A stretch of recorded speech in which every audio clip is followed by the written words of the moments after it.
আসসালামু আলাইকুম ভাই। এই যে আমরা 4টে গাড়ির কাজ করছিলাম, তার এই যে একটা দেখাইলাম, সব ভিডিও আছে পিছন সাইডে, আপনারা দেখলেই বুঝবেন। তো সব কাজ আমরা এরপরে দেখাইছি আর কি। এই যে আমরা একটা এক্স ব্লেড গাড়ির কাজ করলাম। এই যে সাসপেনশন নষ্ট হয়ে গেছিলো পিছনের, যে রড টড খাওয়া গেছিলো, অয়েল টয়েল সব নষ্ট হয়ে গেছিলো।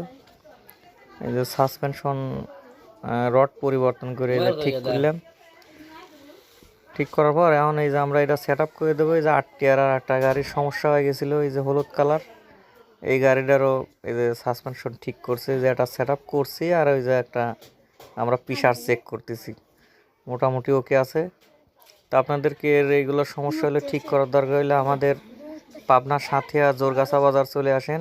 এই জায়গায় আমার হোন্ডার গ্যারেজ সার্ভিসিং সেন্টার, এবং সব ধরনের গাড়ির শোক অবজার কাজ করা হয়।